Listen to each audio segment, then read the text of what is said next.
दिल्ली में अकेले विधानसभा चुनाव लड़ेगी आम आदमी पार्टी। पूर्व सीएम अरविंद केजरीवाल ने किया ऐलान, कहा किसी के साथ नहीं करेंगे गठबंधन। छत्तीसगढ़ बीजेपी ने संगठन चुनाव को लेकर बनाए 17 पर्यवेक्षक, पदाधिकारियों के बीच स्थापित करेंगे समन्वय। मंडल और जिला के चुनाव सर्वसम्मति से कराने की जिम्मेदारी। बीजापुर में पुलिस को मिली बड़ी सफलता, मुठभेड़ में 7 नक्सलियों को किया ढेर। मौके से 2 AK-47 और 1 इंसास राइफल भी बरामद। मध्य प्रदेश में एक दिन में गैंगरेप के 3 मामले। उज्जैन में चलती कार में नाबालिग से सामूहिक दुष्कर्म। मुरैना में महिला और रीवा में युवती से गैंगरेप। राजधानी भोपाल में धर्मांतरण का मामला आया सामने। ईसाई समुदाय पर हिंदू परिवारों के धर्मांतरण का आरोप। पुलिस ने पास्टर को हिरासत में लिया। पौंडीचेरी और तमिलनाडु के समुद्र तट से टकराया फिंगल तूफान। केरल, कर्नाटक और आंध्र प्रदेश में भी असर। पौंडीचेरी में 30 साल में सबसे ज्यादा बारिश।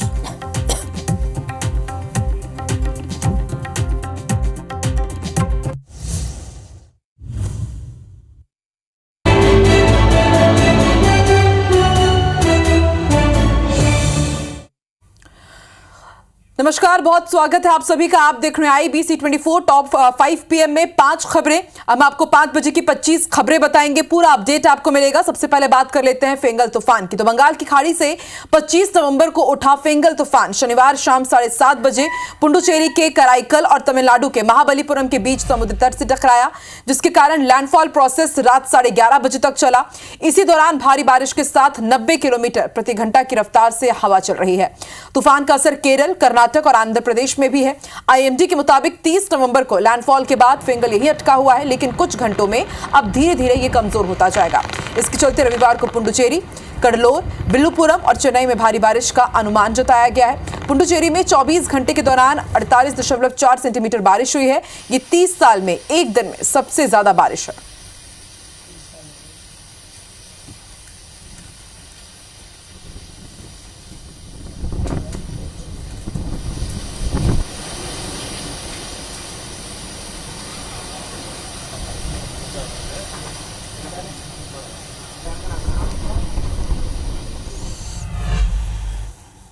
चलो उत्तर प्रदेश का रुख करते हैं, जहां के संभल जिले में हुई हिंसा की जांच के लिए 3 सदस्यीय न्यायिक जांच समिति के सदस्य पहुंचे।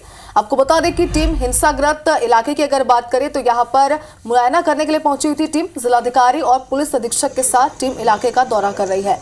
24 नवंबर को संभल जिले की शाही जामा मस्जिद में सर्वेक्षण को लेकर हिंसा भड़क गई थी। रविवार को कड़ी सुरक्षा के बीच 3 सदस्यीय न्यायिक जांच समिति के सदस्य निरीक्षण के लिए शाही जामा मस्जिद में दाखिल हुए। वहीं संभल हिंसा की जांच कर रही न्यायिक जांच समिति के सदस्य और उत्तर प्रदेश के पूर्व DGP जैन ने कहा कि जांच जारी रहेगी या 2 महीने तक जारी रहेगी।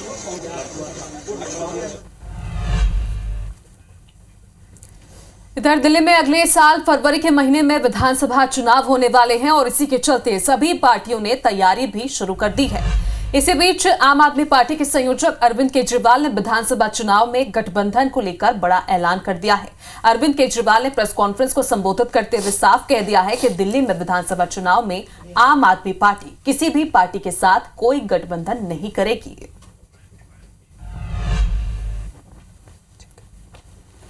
सर, विधानसभा चुनाव की अब सुगबुगाहट शुरू हो गई है, गठबंधन की लगातार बातें चल रही हैं, तो क्या दिल्ली में कोई गठबंधन नहीं होगा? सर, विधानसभा चुनाव की अब सुगबुगाहट शुरू हो गई है, गठबंधन की लगातार बातें चल रही हैं, तो क्या दिल्ली में कोई गठबंधन नहीं होगा? कांग्रेस सांसद प्रियंका गांधी वाड्रा वायनाड के दौरे पर हैं। यहां उन्होंने मनंथावाड़ी में रोड शो किया, जिसके बाद उन्होंने संबोधन में कहा कि यहां कुछ बड़े मुद्दे हैं जो इन्हें हल करने की आवश्यकता है, जिन पर काम करने की आवश्यकता है। मैं आदिवासी समुदायों के लिए कुछ लोगों से मुलाकात करने का वक्त निकालूंगी, जिन्होंने मुझे अपनी कठिनाइयों के बारे में जानकारी दी। किसान जो सरकार की नीतियों के कारण पीड़ित हैं, उन्हें अपनी फसलों के लिए सही मूल्य नहीं मिल पा रहा है, इसलिए हमें बहुत काम करने की जरूरत है।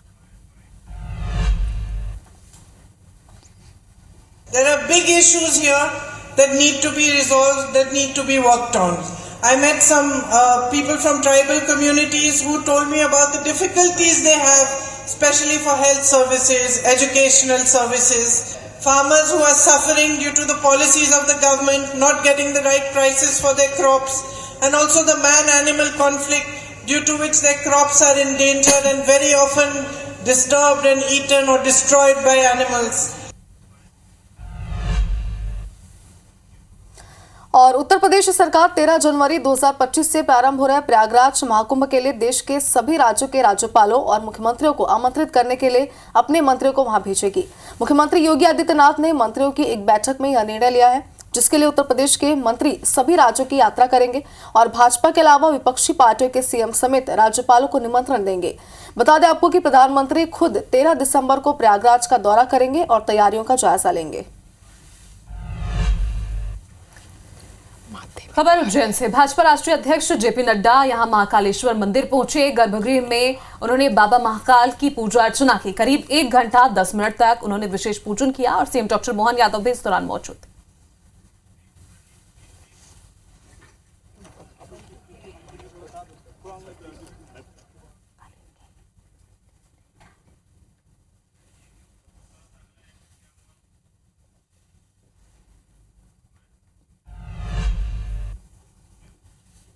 उज्जैन के बाबा महाकाल के दरबार में अमावस्या पर भक्ति और श्रद्धा का अद्भुत नजारा देखने को मिला।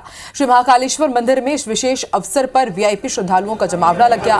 बिहार के राज्यपाल राजेंद्र विश्वनाथ और दिल्ली के डिप्टी सीएम मनीष सिसोदिया ने बाबा महाकाल की भस्म आरती में शामिल होकर उनके दर्शन किए। नंदी हॉल से बाबा महाकाल का जलाभिषेक, पूजन और भस्म रमाने की पूरी प्रक्रिया को उन्होंने ध्यानपूर्वक निहारा। इस साल मध्य भारत शिक्षा समिति अपना 84वां स्थापना दिवस मना रही है। इसी कड़ी में ग्वालियर में राज्यसभा सांसद डॉक्टर सुधांशु त्रिवेदी पहुंचे। सुधांशु त्रिवेदी ने कहा कि आज पूरी दुनिया भारत की ओर इसलिए देख रही है क्योंकि भारत एक बार फिर विश्व गुरु बनने के लिए आगे बढ़ रहा है और हम विश्व की 5वीं अर्थव्यवस्था बनकर खड़े हैं। उन्होंने आगे कहा कि भारत की सनातन संस्कृति ही भविष्य में विश्व का नेतृत्व करेगा। इधर छत्तीसगढ़ में निकाय और पंचायत चुनाव एक साथ कराए जाने की चर्चा के बीच उप मुख्यमंत्री अरुण साव ने बड़ा बयान दिया है। उन्होंने कहा कि इस मुद्दे पर जल्दी फैसला लिया जाएगा। चुनाव ईवीएम से होंगे या फिर बैलेट पेपर से, इस सवाल पर डिप्टी सीएम ने कहा कि इसका फैसला निर्वाचन आयोग करेगा। इधर बीजेपी का संगठन चुनाव पर पूरी तरह से फोकस क्लियर है। संगठन चुनाव को लेकर 17 पर्यवेक्षक बनाए गए हैं। अलग अलग जिलों में ये पर्यवेक्षक बनाए गए हैं। बीजेपी संगठन की बैठक में इसका फैसला लिया गया।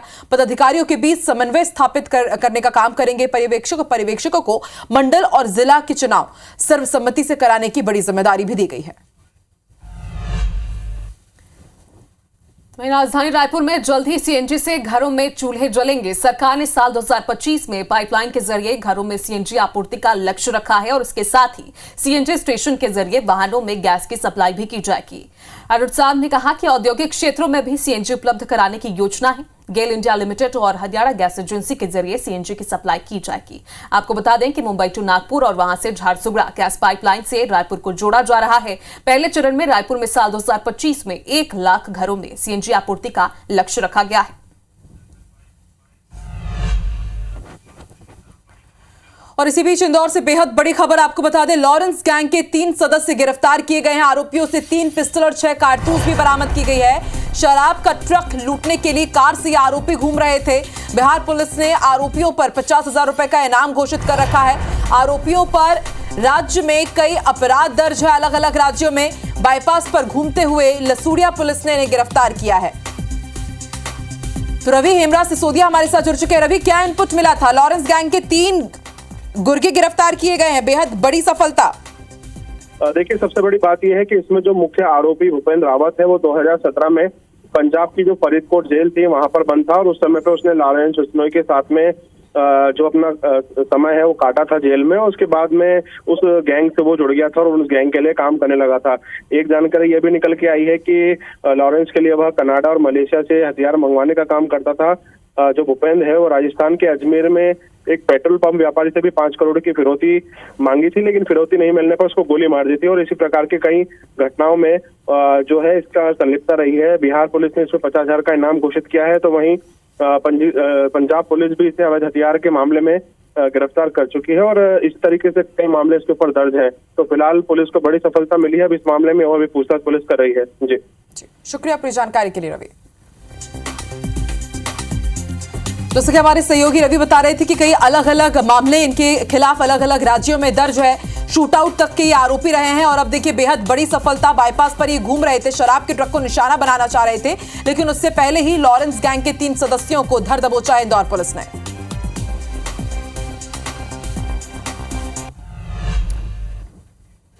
चलिए इसी बीच आपको छतरपुर से बड़ी खबर बता दें, 70 बोरी खाद जब्त किया गया है। पुलिस ने 70 बोरी खाद जब्त की है। 3 युवकों को पुलिस ने हिरासत में लिया है, पूछताछ की जा रही है। उत्तर प्रदेश से खाद लाकर ब्लैक में आरोपी बेचा करते थे, जिन्हें पुलिस ने अब धर दबोचा है। सिविल लाइन थाना क्षेत्र की घटना बताई जा रही है। तो छतरपुर से एक बड़ी खबर, जहां पर 70 बोरी खाद के साथ 3 युवकों को पुलिस ने अब हिरासत में ले लिया है। तीनों को गिरफ्तार कर लिया है। उत्तर प्रदेश से खाद लाकर ये ब्लैक में बेचने का काम किया करते थे और लगातार पुलिस इस एक्शन मोड में है, चूंकि अब खाद की कालाबाजारी की जो घटनाएं हैं, जो मामला है, वो लगातार सुर्खियों में रहता है, लगातार सामने आता रहता है और इसी वजह से पुलिस ने तत्परता दिखाते हुए 3 आरोपियों को गिरफ्तार कर लिया है।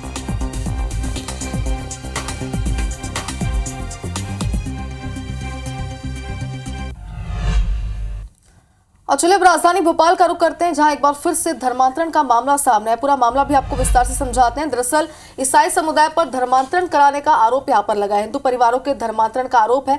पुलिस ने पास्टर को इस पूरे मामले में हिरासत में लिया है, जिससे पूछताछ भी की जा रही है। बाग सेवनिया थाना इलाके का ये पूरा मामला है। इधर मध्य प्रदेश और छत्तीसगढ़ में 2 अलग अलग दर्दनाक सड़क हादसे हुए हैं, जिसमें कुल 9 लोगों की मौत हुई है। हम आपको तस्वीरें दिखा रहे हैं इन दर्दनाक सड़क हादसों की। अंबिकापुर में नेशनल हाईवे पर गुमगा गांव के पास ट्रक ने कार को टक्कर मार दी। यह हादसा इतना भीषण था कि 5 लोगों की मौके पर ही दर्दनाक मौत हो गई। तस्वीरें साफ बयां कर रही कि हादसा बेहद बड़ा था। अनुमान आप इस बात से लगाइए कि गैस कटर से कार को काटा गया और फिर डेड बॉडीज निकाली गई। उदयपुर पुलिस मामले की जांच कर रही है। इधर सिवनी के धूमा के पास एक एम्बुलेंस पलट गई। हादसे में 4 लोगों की मौत हुई, 5 लोग घायल बताए जा रहे हैं। जानकारी ये सामने आई है कि ये जो एम्बुलेंस है गोरखपुर जा रही थी और इसी बीच लखनादौन के पास हादसे का शिकार हो गई।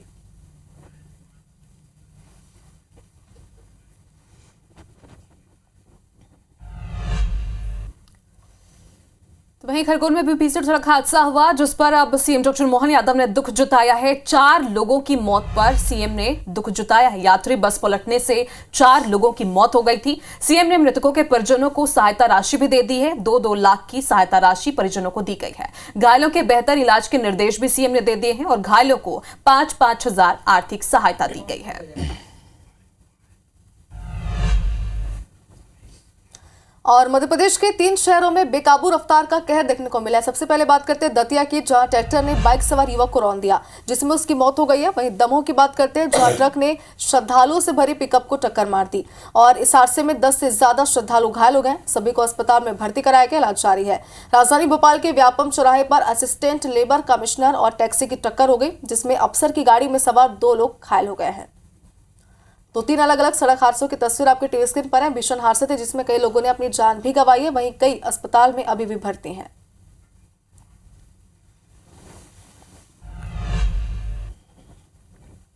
खबर रायगढ़ से, यहां जेएसपीएल में बड़ा हादसा हुआ है। घर में फ्लाई ऐश गिरने से 2 कर्मचारी झुलस गए। इलाज के दौरान एक कर्मचारी की मौत हो गई, दूसरे को रायपुर रेफर किया गया है। पुलिस पूरे मामले की जांच कर रही है। कोतरा रोड थाना क्षेत्र की घटना है।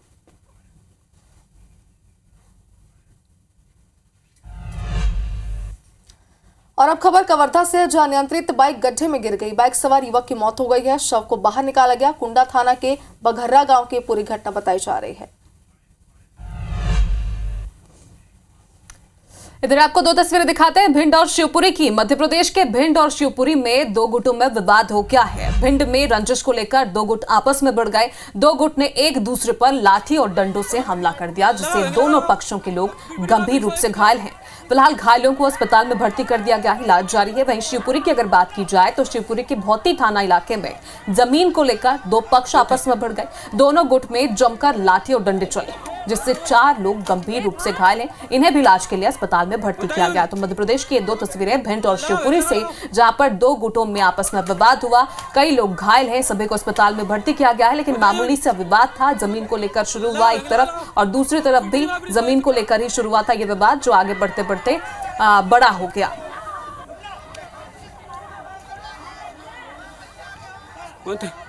इंदौर से बीच सड़क पर युवक की पिटाई का मामला सामने आया है। मारपीट का वीडियो वायरल हुआ है।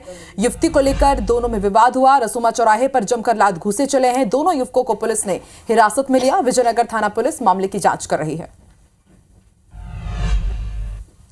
और अगली खबर मनिंद्रगढ़ से, जहां व्यापारी के साथ हुई मारपीट का ये पूरा मामला है और इस मामले में मंत्री श्याम बिहारी जायसवाल ने व्यापारी से मुलाकात की है। चैंबर ऑफ कॉमर्स के प्रतिनिधि मंडल ने घटना को लेकर जानकारी दी। मंत्री ने समस्या का समाधान जल्द करने का भरोसा दिया है। इस प्रकार की घटना समाज के लिए अच्छी नहीं है, ये बात भी उन्होंने कही। समाज तोड़ने और तहसीलदार के साथ मारपीट की घटना गलत है। शहर में शांति बनाकर रखने की अपील भी उन्होंने की है।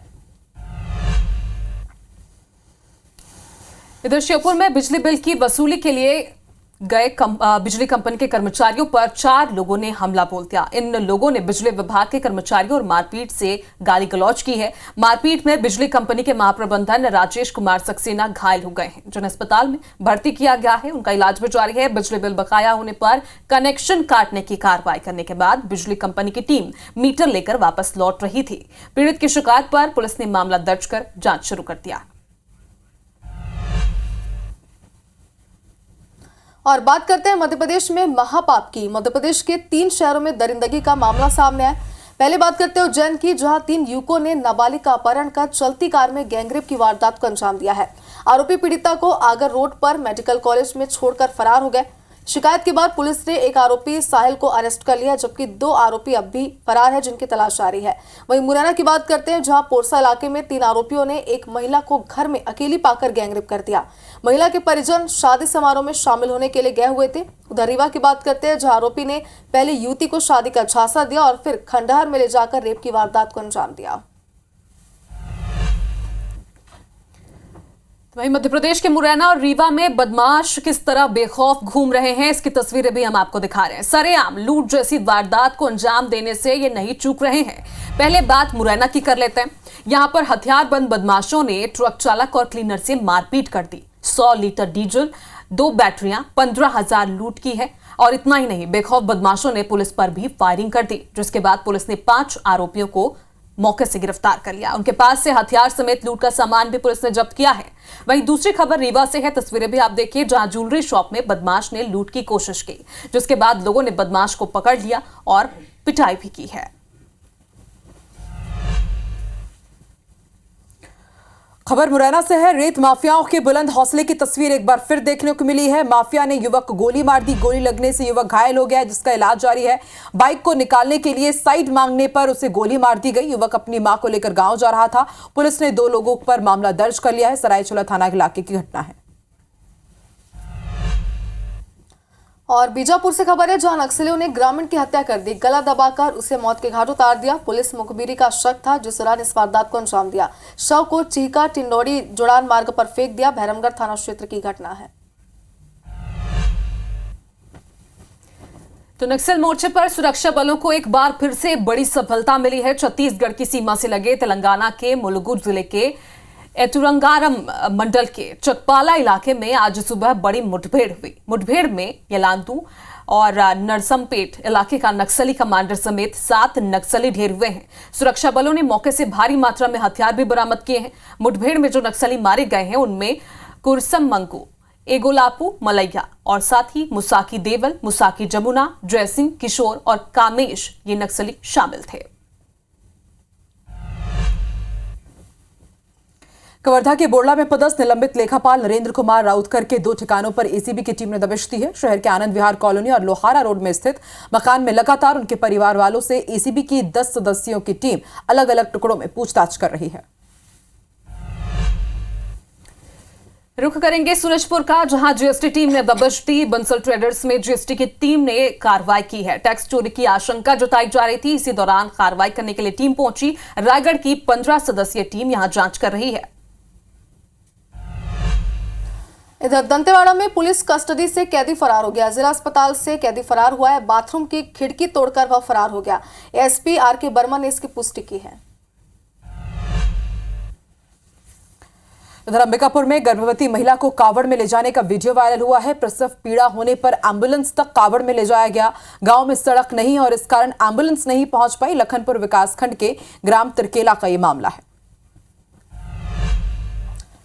और ग्वालियर में युवती को कट्टा दिखाना महंगा पड़ गया। युवती का कट्टे के साथ एक वीडियो वायरल हुआ था। पुलिस ने अब इस पूरे मामले में युवती को गिरफ्तार किया है। 2 अन्य युवतियों को भी हिरासत में लिया गया।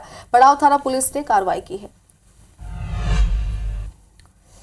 इधर रायबरेली में लाखों रुपए कैश का वीडियो सोशल मीडिया में जमकर वायरल हो रहा है। वीडियो मेडिकल स्टोर के अंदर का बताया जा रहा है। क्षेत्रीय पुलिस अधिकारी अमित सिंह ने बताया कि वायरल वीडियो की जांच की जा रही है। आयकर विभाग और जीएसटी विभाग को जानकारी दे दी गई है।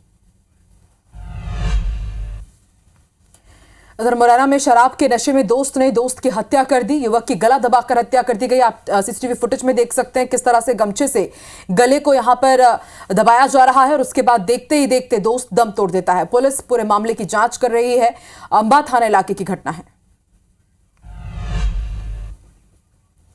और इसी बीच बड़ी खबर दिल्ली से आपको बता दें, पुलिस हिरासत में आम आदमी पार्टी के विधायक नरेश बालियान भेजे गए हैं और आप विधायक नरेश बालियान को पुलिस कस्टडी सौंप दी गई है। दिल्ली की कोर्ट ने 2 दिन की कस्टडी पर भेज दिया है। गैंगस्टर से संबंध के आरोप में पुलिस कस्टडी उन्हें दी गई है। नरेश बालियान पर जबरन वसूली का आरोप है। राउस एवेन्यू कोर्ट ने पुलिस कस्टडी में भेजा है। क्राइम ब्रांच ने 5 दिन की पुलिस कस्टडी मांगी थी। पूरी दिल्ली में इसको लेकर के जोरदार सियासत भी हो रही है। बीते दिनों भाजपा की तरफ से एक ऑडियो क्लिप जारी किया गया था आम आदमी पार्टी विधायक नरेश बालियान का और पुलिस ने उनसे पूछताछ की और पूछताछ के बाद उन्हें पहले हिरासत में लिया गया और अब उन्हें पुलिस कस्टडी में 2 दिन के लिए सौंप दिया गया है।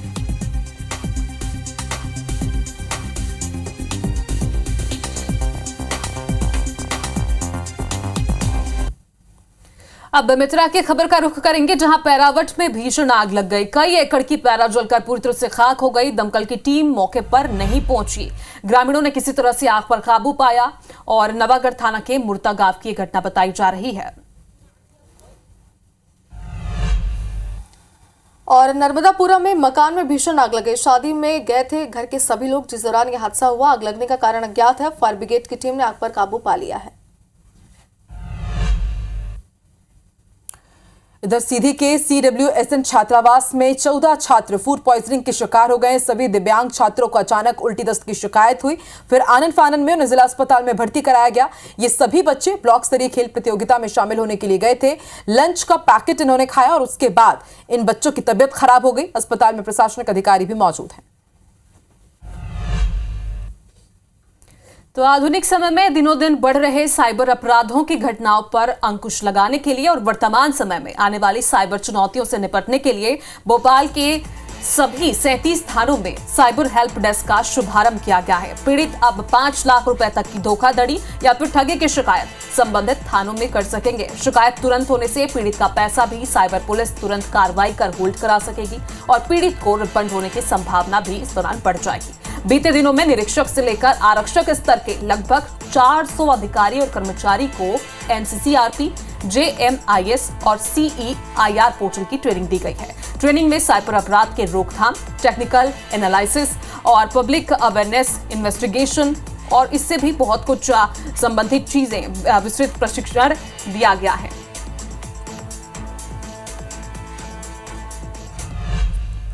और इसी बीच जशपुर से बड़ी खबर है, जहां अवैध धान परिवहन पर कार्रवाई की गई है। व्यापारी से अवैध धान और पिकअप भी जब्त किया गया। उड़ीसा से छत्तीसगढ़ की अवैध धान लाई जा रही थी, जिस दौरान ये कार्रवाई की गई। राजस्व और पुलिस की टीम ने ये कार्रवाई की। तपकरा थाना क्षेत्र की ये पूरी घटना बताई जा रही है। तो अवैध धान को लेकर ये पूरी कार्रवाई की गई है।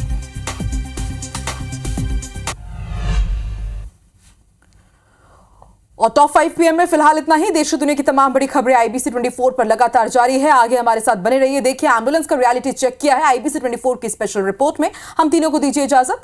नमस्कार।